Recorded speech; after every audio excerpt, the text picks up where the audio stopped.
Hello दोस्तों, एक बार फिर से स्वागत है आपका मेरे यूट्यूब चैनल एक्स मुस्लिम डिबेट्स हलाल काफिर में। तो आज का वीडियो होने वाला है बड़ा ही मज़ेदार। तो वीडियो को लाइक कर दे, शेयर कर दे और चैनल को सब्सक्राइब करना ना भूले। मैं मिलता हूँ आप लोगों से वीडियो के लास्ट में। Thank you so much.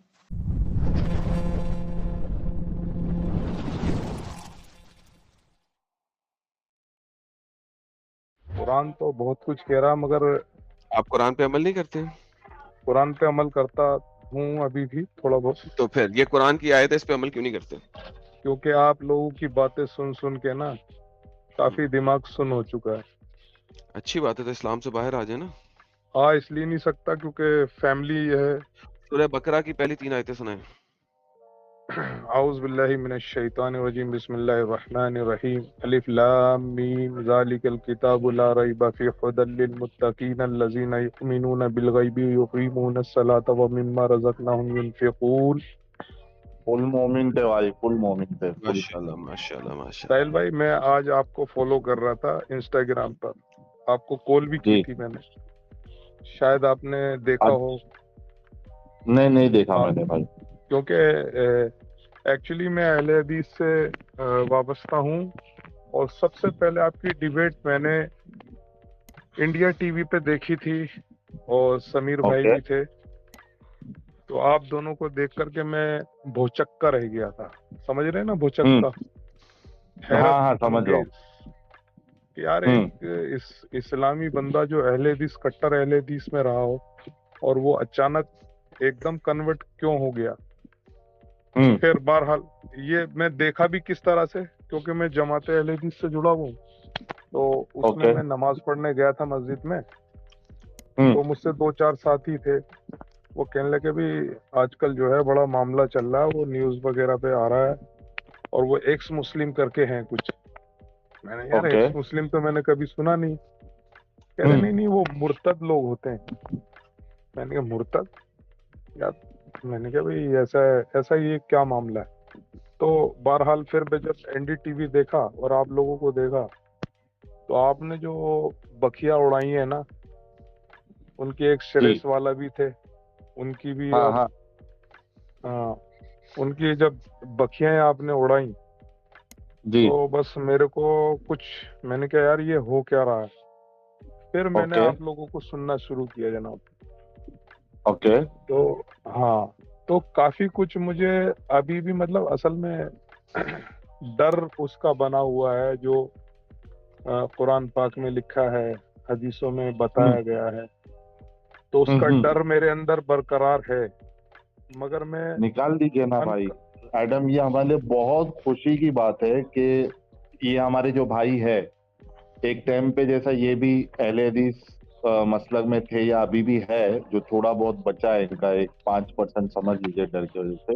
लेकिन ये हमारे लिए खुशनसीबी की बात है कि हमारा जो अपीयरेंस हुआ टीवी में, उसके बाद हमने जो साथ में कई सारे टॉपिक्स पे एडम हमने कवर किया है, तो कई सारे लोगों के जहन चेंज हुए हैं, इसमें कोई शक नहीं। और यही वजह है कि ये जो यार डर है वो मौलवियों मुल्लों को इनकी नींद हराम करके रखा है कि हमारे लोग जो इनकी बातें सुन सुन के ये इस्लाम से दूर जा रहे हैं। तो ये बात बिल्कुल हक है, और आप इनका जो वो डर है, अगर आप हो सकता है कुछ निकल जाए तो भाई पूरी तरीके से निकल जाएंगे। अहमद भाई, बात यह है जी, कि जब आपको यकीन हो गया है बहुत हद तक, क्या आपको लगता है कि अल्लाह एक दलाल की तरह आपको हूरों पे हूरें दे रहा होगा, और आपके साथ डिंगी डिंगी करवाने के लिए स्पेशल बच्चियां अल्लाह ने बनाई होंगी, जिन बच्चियों के साथ आप हर वक्त डिंगी डिंगी करते रहेंगे? क्या आपको किसी सूरत में ये चीज एक मुनासिब चीज फील होती है? नहीं, मुनासिब तो फील नहीं होती। मैं खुद सोच में पड़ जाता था कभी कभी कि यार, पहले क्या तो सबसे पहले मैं आपको ये बताऊं मैं क्यों सोच में पड़ा था। नहीं नहीं, इतनी मैं लंबी जाने की जरूरत नहीं, अभी पहले हम यहाँ पे बात करते हैं। तो अगर जी ये चीज आपको मुनासिब फील नहीं होती और आपको नहीं लगता कि एक खुदा जो है वो एक दलाली करेगा और आपको बच्चियां देगा एक वन आफ्टर अनदर, कि आप उनके साथ डिंगी डिंगी कर लें, आपको आके पूछेगा हे मिस्टर अहमद कौन सी शराब चाहिए, मैं अपने हाथों से पिलाता हूँ, और बच्चियां जब आप उसके साथ किसी भी बच्ची के साथ डिंगी डिंगी फरमाएंगे वो उसको दोबारा वर्जन कर देगा, تو جب یہ آپ کو مناسب نہیں لگ رہا، صحیح نہیں لگ رہا، تو پھر جہنم سے ڈر کیوں؟ جب جنت سچی نہیں تو جہنم کیسے سچی ہو سکتی ہے؟ کہ دیکھیے کبھی بھی لوگوں کو کسی کو کنٹرول کرنا ہوتا ہے نا تو دو چیز بہت امپورٹنٹ ہوتی ہے، ایک لالچ ہوتا ہے، ایک ڈر ہوتا ہے. اور اسلام میں ہاں آپ ہاں دیکھو گے تو یہی دو چیز کا سہارا لیا ہے کہ آپ یہ کرو گے تو آپ کو یہ فائدہ. جیسے کہ ابھی ایڈم صاحب نے بتایا کہ بچیوں کی لالچ، اور آپ وہاں پہ وہ حوروں ورجن کی. ہوتے جائیں گی، پھر شراب، تو یہ لالچ ہو گیا. دوسرا پہلو اس کا ڈر. تو ڈر ڈر ڈر ڈرا ڈرا کے اتنا لوگوں کا مائنڈ کیپچر کر لو کہ وہ سوچنا ہی بند کر دے، اس کا دماغ اس سے باہر نکلے ہی نہیں. اور یہ جو آپ کا ڈر ہے نا، یہ سیم ڈر ہمارا بھی ہوتا تھا جب ہم مومن تھے. اتنا میں ڈرتا تھا قبر کے عذاب سے، ہوئے ہوئے ہوئے ہوئے، روز رات کو یہ بنا دعا مانگے میں سوتا ہی نہیں تھا کہ اللہ قبر کے یہی عذاب میرا حال سے تھا، محفوظ. یہی میرا حال تھا، مگر کافی حد تک میرا ڈر کنٹرول ہو گیا ہے. میں اب کوئی دعا نہیں پڑھ کے سوتا ہوں، بنداس اٹھتا ہوں، پخانے میں بھی جاتا ہوں دعا نہیں پڑھتا ہوں. ورنہ پہلے دعا اگر نہیں پڑھی تو یار میں نے کچھ کمی کر پکڑ دی. لے گا. آؤ. صحیح بات ڈر ہے. رہتا تھا پکڑ لے گا، ہاں اب شیطان پکڑ لے گا، وہ ہاں ڈر ہاں نکل جاتا ہے. تو ہاں اب وہ میں ڈر نکل گیا. بالکل. جب دیکھو آپ جب لوگوں سے ڈرو، وہ ڈر ویلڈ ہے. ایک میں ابھی ایک بہت ہے نا، مطلب بات چھوٹی ہے لیکن بہت پتے کی بات کر رہا ہوں. لوگوں کا ڈر یہ بڑا ویلڈ ڈر ہے کہ لوگ آپ کا نقصان کریں گے یا مسلمان آپ کا نقصان کر دیں گے اگر میں چھوڑ دوں گا یا بتاؤں گا. لیکن اگر آپ جنوں سے ڈر رہے ہیں، اللہ سے ڈر رہے ہیں، اور جہنم سے ڈر رہے ہیں، تو میرے خیال سے بیوقوفی ہے. ہاں لوگوں کا ڈر ہے، 100% آئی ایگری وتھ یو کہ ہاں لوگوں سے ڈرنا چاہیے، کیونکہ وہ آپ کا نقصان کر سکتے ہیں اگر آپ اتنی بڑی پوزیشن پہ نہیں ہے. لیکن یہ سارا ہاں ڈر نکال. جی. کافی کچھ لوگوں سے بھی ڈر ہے. حالانکہ میں سوال کرتا ہوں. سوال کس طریقے سے کرتا ہوں؟ میں آپ لوگوں کی آڑ لیتا ہوں. میں یہ آڑ لیتا ہوں کہ بھئی آپ اس ٹیم پر جا کر کے کیوں نہیں سوال کا جواب دیتے؟ جب آپ کے سامنے اللہ کے نبی صلی اللہ علیہ وسلم کی حدیثوں کو بڑے اس حساب سے رکھا جا رہا ہے، آپ کے پوائنٹ ٹو پوائنٹ رکھا جا رہا ہے، آپ کیوں نہیں پوائنٹ ٹو پوائنٹ آپ جواب دیتے ہیں؟ میں عالموں کے سامنے رکھتا ہوں. پتہ ہے وہ کیا کہتے ہیں؟ وہ کہتے ہیں کہ بھئی ہمیں جواب دینے کے لیے اللہ نے نہیں کہا ہے، ہم تو حدیث اور قرآن کو سمجھیں گے اور اس پہ عمل کریں گے. آپ کو بھی لہٰذا یہی ہے جہاد ہی کہ یہی آپ ہے عمل بھائی، کرتے رہیں. یہ جہاد ہی یہ ہے کہ آپ نے حق بات کہنی ہے. ون آف دا جہاد از کہ ظالم بندے کے سامنے حق بات کرنی ہے. اور سب سے بڑا ظالم بھائی کون ہے؟ جو مشرک ہے. تو جب انہوں نے ہمارے سامنے آ کے حق بات نہیں کہنی تو وہ تو جہاد کی سیکنڈ ڈگری بھی نہیں کر رہے. دیکھیں جہاد کی سیکنڈ ڈگری کیا ہے، اس چیز کو سمجھے. میں نے لاسٹ ٹائم جہاد کی 125 آیتیں پڑھی تھی، اس کے اندر میں نے بتایا تھا کہ جہاد کی ڈگریز ہیں، لیولز.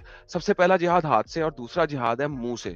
اور اگر حکمران کے سامنے یا ظالم بندے کے سامنے آپ حق بات بھی نہیں کہہ رہے تو آپ اسلام کے تیسرے درجے پہ ہیں، جو کہ ضعف الایمان ہے، یعنی کہ وہ بالکل گھٹیا درجے کا ایمان ہے.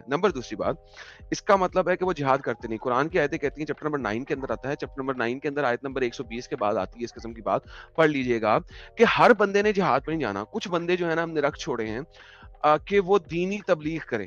تو اس کا مطلب ہے کہ وہ صرف دعویٰ گینگز ہیں، وہ جہاد کرنا ہی نہیں چاہ رہے. لیکن ان کے بارے میں منافق بھی ہیں. کیوں منافق ہیں؟ کیونکہ وہ لڑائی والے کے علاوہ باقی جہاد کرنا، امر بالمعروف اور نہی عن المنکر کے لیے وہ ضروری بھی ہے ان کے لیے. تو لہٰذا ایٹ لیسٹ منہ سے جہاد کرنا ان کے لیے ضروری ہے، چاہے وہ تلوار سے جہاد کریں یا نہ کریں. سو ونس اگین، جہاد تلوار سے جو ہے، میں نے لاسٹ ٹائم بھی بتایا تھا، میں نے 3 پارٹس کے اندر یہ بتایا ہے، تلوار سے جو جہاد ہے وہ آپ کے لیے، ہر مسلمان کے لیے فرض عین نہیں ہے. وہ اس کا صرف دل میں ہرس رکھنا کہ میں اگر ضرورت پڑی تو میں تلوار سے جہاد کروں گا، اتنا ہی کافی. اگر وہ دل میں بھی نہیں رکھتا تو وہ جہنمی ہے، منافقت کی برانچ پہ پڑا ہے. سنن نسائی کی حدیث ہے، صحیح حدیث ہے. لیکن اگر وہ ظلم کے خلاف جا کے بول بھی نہیں رہے ہیں تو وہ جہنمی ہے. ماشاءاللہ آپ کے جو مفتیان جو ہم سے ڈرتے ہیں انہیں پتا ہے کہ وہ گھوڑ سوار ہے، اگر ہمارے سامنے آئے تو گر جائیں گے، اور اگر گر جائیں گے تو کوئی مسلمان بھی ان کو نہیں سنے گا. ان کو صرف اس چیز کا ڈر ہے کہ ہمارے جانے سے، ان کا ہمارے چینلوں پہ آنے سے ان کی گیم ختم ہوتی ہے، اس وجہ سے وہ نہیں آتے. नाउ डू यू हाँ अंडरस्टैंड द प्रॉब्लम? मैंने आपको जी कुरान और हदीस बिल्कुल से साबित किया है, और अगर कोई मुसलमान मुझे आके चैलेंज करना चाहता है, मैं चैलेंज एक्सेप्ट करके अब भी सारी आयतें और हदीसें दिखाने को तैयार हूँ। लेकिन चूंकि मैं आपसे बात कर रहा हूँ, तो रेफरेंस मैंने सारे दिखाए हैं पिछली तीनों स्ट्रीम के अंदर, ताकि बात जल्दी खत्म हो, इस वजह से मैंने जल्दी जल्दी बोल दिया। जी सर। तो अब मुझे क्या करना चाहिए, आप बताइए कुछ। सर आपको इंसान बनना चाहिए और इस कटल से बाहर निकलना चाहिए। अपने साथ तो कम से कम सदाकत पे रहें ना, अपने साथ सदाकत पे रहें। दुनिया को बताएं या ना बताएं, अपने साथ तो सदाकत पे रहें ना। इस स्टूपिड इडियोटिक कल्ट से बाहर निकलें। खैर इस कल से तो बाहर निकलने की पूरी कोशिश है और कोशिश जारी रहेगी। और फिलहाल मैं क्योंकि इस ऐसे माहौल में रहता हूँ जहाँ चारों तरफ मस्जिदें हैं और हर तरह के सर ये आपको एक चीज दिखाता हूँ मैं, ये इस्लाम है सर। मोहम्मद साहब बैठे हुए हैं और उनके साथ ये कोई 1 2 3 4 5 6 7 8 बीवियां इंक्लूडिंग छोटी वाली खड़ी है, और ये फर्स्ट फेमिनिस्ट है ऑफ इस्लाम। इस्लाम का पहला फेमिनिस्ट मोहम्मद है, जो कि ये क्लेम करते हैं।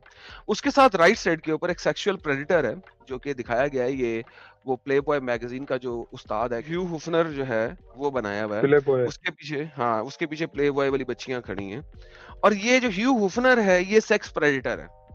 अब इमेजिन करें, अब थिंक अबाउट इट, एक तरफ आप ह्यू हुफनर को सेक्सुअल प्रेडिटर कह रहे हैं, दूसरी तरफ मोहम्मद को आप कह रहे हैं कि फर्स्ट फेमिनिस्ट है, नंबर 1। नंबर 2, अब ह्यू हुफनर इस दुनिया के अंदर उसने जन्नत बना ली अपने लिए। अगर आप अल्लाह की जन्नत देखें कि अल्लाह कहता है कि आपको 72 हूरें मिलेंगी और हर हूर के साथ आप डिंगी डिंगी करें, एंजॉय करें, ठीक है।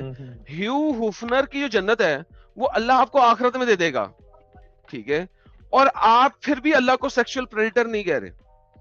हालांकि अगर अल्लाह यही काम आपको कर रहा है, जन्नत में दे रहा है यही सारी हरकतें, तो फिर सेक्सुअल प्रेडेटर अल्लाह है जन्नत में।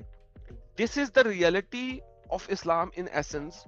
तो आप कम से कम अपने साथ तो सच्चे हो जाएं भाई, बाकी छोड़ें। बिल्कुल बाकी आप दुनिया को बताएं ना बताएं, आपको डर लगता है मुसलमान आपको मारेंगे, कुछ करेंगे, वो आई अंडरस्टैंड दैट, लेकिन आप एक्चुअली हमारे मैंने पास, हाँ एक से मैंने बात करी है। एक वो मेरे पीछे लग गए थे, एक साहब कहने लगे यार तुम नमाज भी नहीं पढ़ रहे हो, कभी आते हो कभी नहीं आते हो।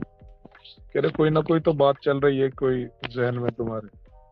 मैंने कहा भाई मेरे से सवाल मत करो। पर्सनल बात नहीं करे, बस मैं ये कहूंगा कि अगर आप नमाज जो है अभी उससे पाबंदी से नहीं पढ़ रहे और कोई पूछेगा तो बहाना बना दे कि भाई कुछ जॉब वॉब या जो भी आपका बिजनेस है और घर पे पढ़ लेता हूँ या पढ़ लेता हूँ, इस तरीके से आप बहाना, है ना, सही आपको जरूरत नहीं है कि ये प्रॉब्लम है इस्लाम में, ये गलत है। ऐसा नहीं, आप माहौल देखे और खुद से एसेस करें कि भाई मेरा बताना सही रहेगा नहीं रहेगा। अपनी जान को जबरदस्ती रिस्क में डालना भाई ये किसी भी तरीके की समझदारी नहीं है, ये बेवकूफी है। और अपनी जान डाल के बैठे हैं तो मुझे पता है कि क्या क्या दौर से गुजरना पड़ता है।